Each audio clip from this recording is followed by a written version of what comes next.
Anytime a guy isolates, it is usually a very dangerous situation that a man has put himself in. You know a guy who is isolated, like he's disappeared. You can't find him. He's not returning calls, texts, emails. You don't know where he's at. You don't know what he's doing. How many of you know a guy like that right now? You're worried about him. You know, it's really sad because men have a mentality of like building things. They like to build, they like to create. They can go into a very deep place of a dark hole where they feel like they can't get out. It's an epidemic, and I know for a fact that most men struggle with this, but they never, ever talk about it. So what would you recommend for a man who's struggling? You just have to keep fighting and keep fighting until you dig yourself out of that hole. Keep creating and become a creative on the mend.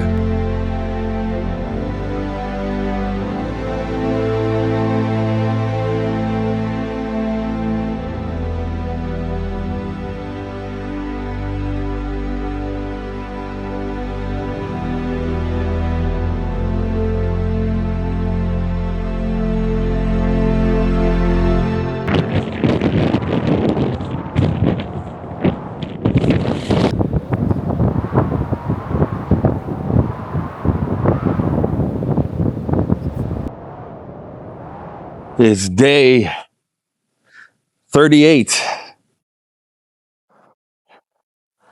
on this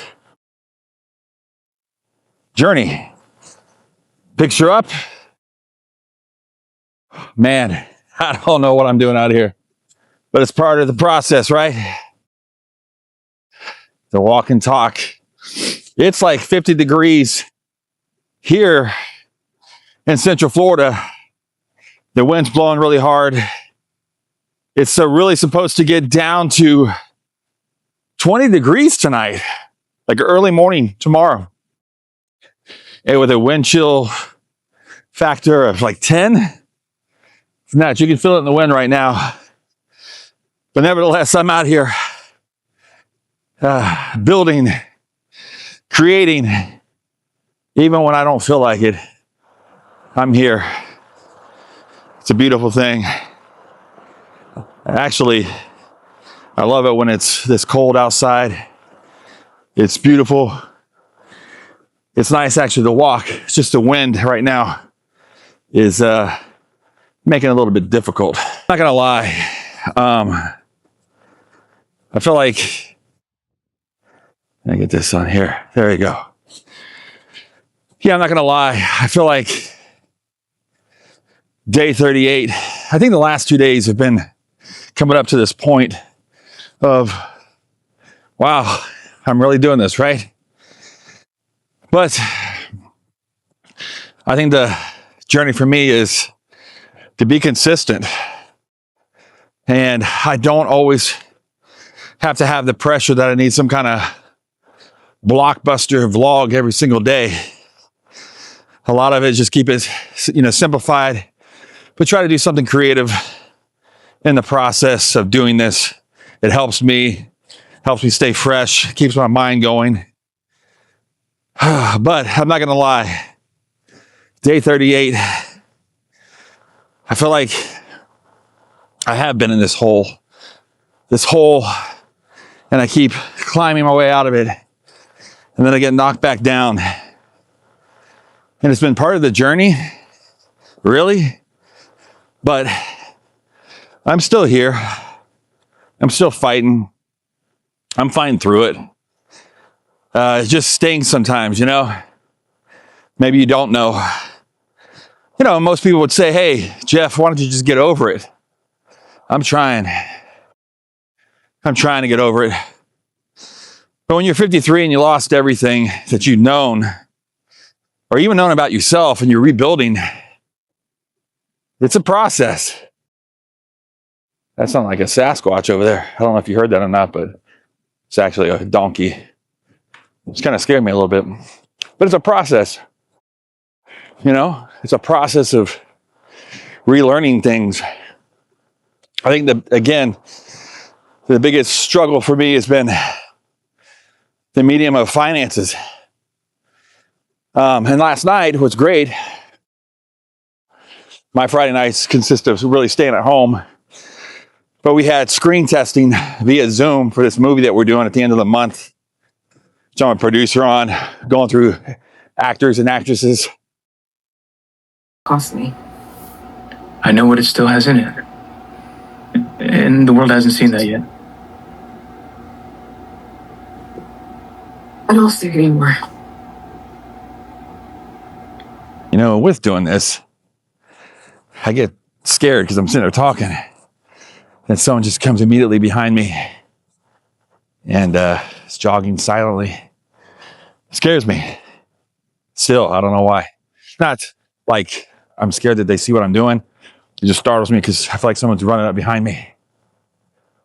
So, yeah, day 38.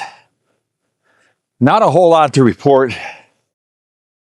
I just feel like I'm at the bottom of the hole. And it's really hard to explain unless you've gone through it or going through it, really. Because most people have this false sense of reality of things that we put our faith in daily. Sometimes that's people, you know, marriage, relationships. And when those people are gone, you have to readjust. You go through things. Oh my Lord. You feel that? Look at that. See if I can get this on camera. Hopefully I can clean this audio up with the wind. That's beautiful right there. Look at that. The sun coming through the clouds. But you have to readjust. You know, I haven't had any of that. I haven't had any of that. That's by choice. You know, being in a relationship, I probably could have figured one out for convenience, but I chose not to because I'm whole, I'm healthy, I feel alive, even though I'm in the bottom of this pit trying to get out. And you know, I saw a couple of videos I did early on, not with this series, but when I originally started this back in 2023 on a different channel, how I got cringy. And I guess that's normal. It was like a reel that I did. And I went through so much loss in my life, and I really leaned on my faith. Well, there's nothing wrong with that, because when you're at rock bottom, the only thing you can sometimes, not sometimes, all the time, when you hit rock bottom, all the time, Jesus is all you really need. And thank God, that's a faith I believe in.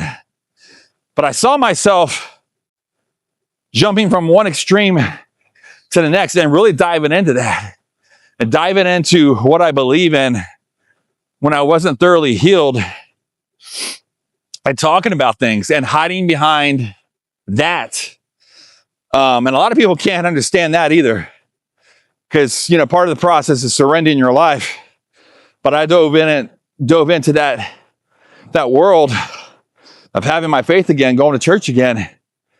And I got lost because, again, I was dealing with a lot of things in my life, getting healed up, but I did go through immense healing, and the church helped me do that.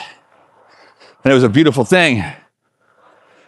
But then I think people put a false sense of hope or reality into Jesus. They think when they surrender to Jesus, everything's going to be okay. Everything's going to be given back to you.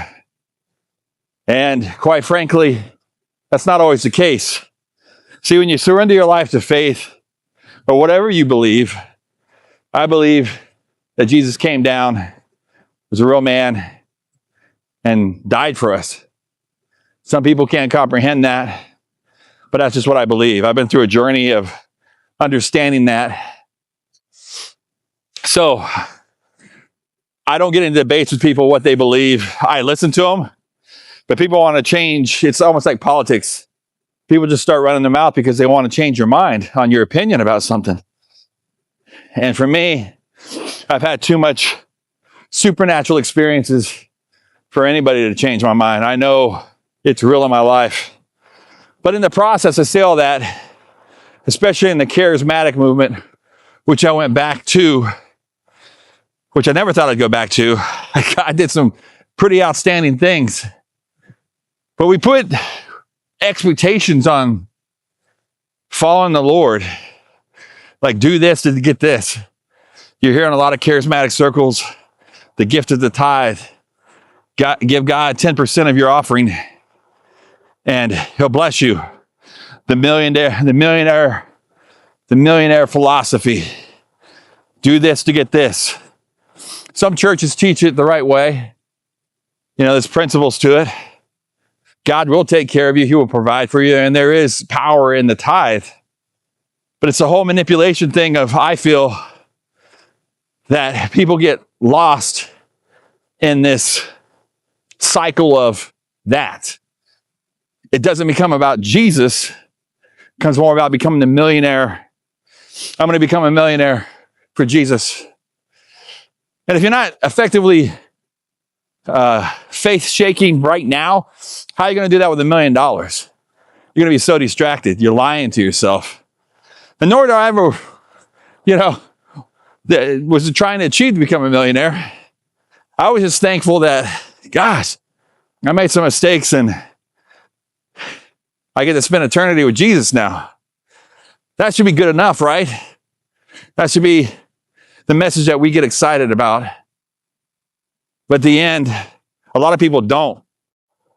And a lot of people just go from one word to the next, hoping to hear a word, a prophetic word, or a word from the Lord, when the Bible is right there before us with answers. And you gotta, everybody goes through things. But if you read through the Bible, there's periods of time where God would do supernatural things in people's lives. There was a moment, and then years, 40 years, sometimes silence. And that's what people experience when they turn away from their faith. Doesn't mean God abandoned you.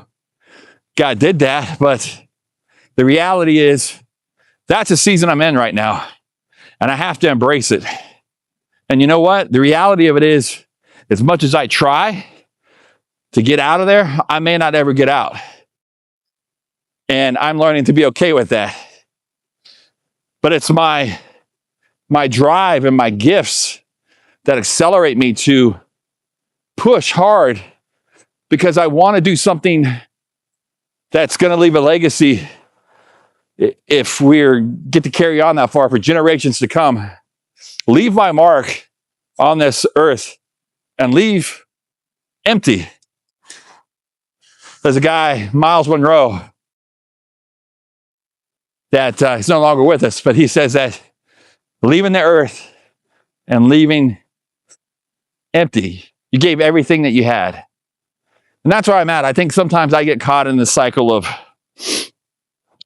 just the stagnant times when I'm not moving. And this vlog's helping me to move and shake. And you might be seeing this and you might go, why is he talking about Jesus? Well, I am going to talk about faith. This isn't a gospel channel. This isn't a Christian channel. This isn't about give this to give that channel. It's just part of who I am. It's my identity. And I'm walking through it. I'm learning. I'm transforming every day. I have doubts too sometimes on a lot of things, but it doesn't change what I believe. I've been through a lot, and so has so many other people. I'm not anybody special that's been through a lot. I'm doing this to encourage other people to just step out and just do. Even when you don't feel like it, push through. Come this year in September, it's going to be 4 years since the bottom fell out of my life. There's been a lot of wins, but I feel like there's been a lot of losses too and all that, because my identity was stripped. My false identity that I thought I had, that I created for myself, this world and this false pretense of a bubble that I created for myself. And then sitting with myself, analyzing, getting healed up, doing the work. And it's not always pretty. And there's plenty of work that still needs to be done until the day I die. But learning things, treating people the way you want to be treated. You know? Yeah. It's nice out here. It's like I have this whole walkway to myself. It's so darn cold. Floridian's like, I'm not going out in this. That's part of the journey. Getting out of the hole. I could have easily, which I was, curled up in my bed and go, my knees hurt. I'm not feeling my best. I feel really down today. But I'm fighting, man. I'm fighting. And it's not about this. It's about this too. It's about walking, getting the discipline, feeling like if you lose one day, you're gonna lose something. I'm tired of losing that. And if I can take little steps day by day and create new routines and fighting to get myself out of this, I'm gonna do so. And I'm really proud of myself on day 37. This is day 37 of doing this and walking, being committed and walking, vlogging every day. 37 days of walking and creating new things, new routines. Yes, am I probably going to fail at some point? Yeah, there was a day, a couple days ago, I didn't put my steps in. Trying to make up for the loss today. But this vlog's been fulfilling because I don't want to lose a day. I really want to get to that 365 mark. Well, if I still have X amount of subscribers, I attained my goal. I can say, you know what? I vlogged for 365 days for a whole year and have no regrets. And hopefully by the end of that journey, my goal this year is to see the progress, to see the work that's been done, to see what faith can do. We set out to do a lot of big things this year. Involved in a couple indie films this year. It's exciting. Does it mean it's going to transform my life financially? No. But it's goals. It's things. I've got another song coming out. Just has to be mixed and mastered right now. That's coming out hopefully in the next month or 2 months here. But setting goals, you know, in this vlog, where can I go with this vlog? How many people can connect with this vlog that has similar interests that we can just go out and walk and talk and vlog? I'm excited about the future. So if you're in a deep, dark hole, you're not alone. You're not alone in this journey. You know, you're not alone. And when you're in that hole, don't be so hard on yourself. It's very easy to do. Maybe just yell. I will hear you from the other hole. Can't even talk. I'm like, hi, hi, ho, hi, but I will hear you from the other hole. And I say, hey, don't be so hard on yourself. And you might say the same thing back to me. But let's fight. And hey, man or woman, document the journey. I'm not a therapist. I'm not a counselor. I'm not a pastor. I'm just an ordinary creative guy with a lot of different creative gifts. And here I am. Document the journey, even if you don't upload it, because it's about the destination and getting to the destination. The dark hole is not going to keep me from achieving my destination. My end goal is to get to an eternity, but I feel like I have a lot of work to do here on this earth before I leave it. So it's about the destination. And we'll catch you on the next one on Creative, on the Mend. It's cold. It's cold down here. It's gonna be a cold one. Stay warm.